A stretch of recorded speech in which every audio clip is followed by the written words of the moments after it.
Well, hello, happy Sunday. Gosh, it is mid-July and it's freezing cold here in Australia. Victoria is in lockdown. I'm just on my way to get some supplies from the shops, and I just wanted to check in and talk a little bit about the great things that's happening in our world, in our reality here on the Bellarine Peninsula. Look, God is so good. That's the first thing to say. God is so good. And despite the lockdown, despite the virus, despite everything, there seems to be a strong sense of stripping things back to what's important to us, to what really is the main thing about life. And that's being connected to those directly in our family and our loved ones. The value of relationships with people, the value of trust with people, and helping each other. And if we've seen anything in this time, we've seen people help each other in ways we haven't before. You know, people going out of their way to do little things to help their family and their friends. And that's amazing.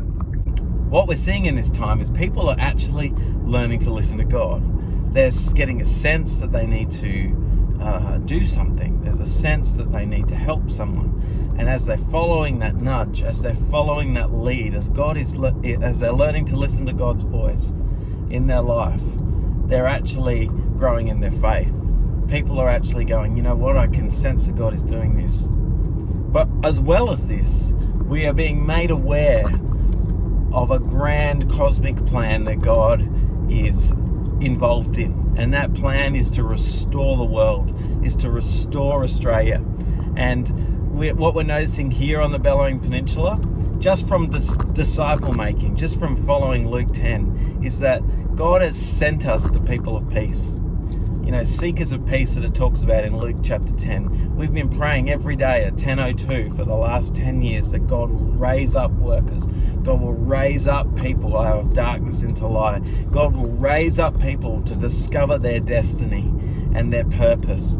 And we are seeing that happen. But what we didn't realize when we started this process of praying is that these people that God has raised up, these seekers of peace in our community who we've connected with, are people that are not only having their lives transformed for today, but they actually have ancestral connection to this region and the atrocities of this region, and they're actually working now to discover what it was their ancestors were involved in, and to actually go, wow, we need to tell the truth about this. We need to be honest about this. Because like we know, any good relationship is found on honesty. And for us to move forward as a nation to restore relationships with Indigenous people, we need to be honest about the past. And so what we're seeing, these seekers of peace, as they're learning to trust God, they're learning more about themselves. And in the process, it's helping us heal. It's helping us find purpose and find connectedness in our roots in this region. And even for Di and I, we have a similar story where we are discovering our purpose, and it's connected into this community as well. And so we are excited because not only is God healing people and raising people up to be ministers of the gospel, He's actually raising people up to be healed, to restore the roots of Australia, to heal the roots, just like the mustard seed does. It restores, it takes all the toxins out of the soil.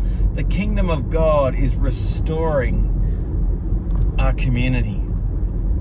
Isn't that amazing? We are the Salvation Army. We are leading people to Jesus. And as we are following His lead, He is restoring community. God is amazing. And so I just wanted to share that with you. Throughout lockdown, this is what He's been revealing. He's got it all sorted. And God is yelling loudly to us, saying, we need to make disciples. God is yelling loudly to us, get to your homes, build genuine relationships with Him, with the people around us. This is what it means to be a church. The Salvation Army was raised up to be a people movement, a movement where people connect with God and they share that love as their life transforms with others. We're doing it. Nothing is stopping the Salvation Army. No virus can stop it.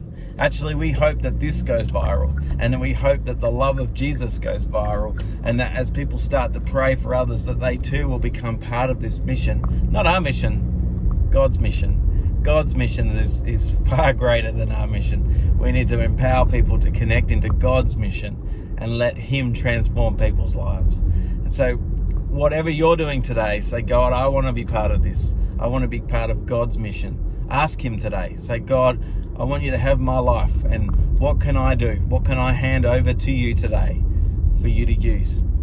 And you know, He wants to take all of you. He wants to take every part of us and restore us and to return us to the type of people He designed us to be.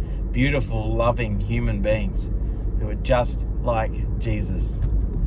I'm Peter for the Salvation Army.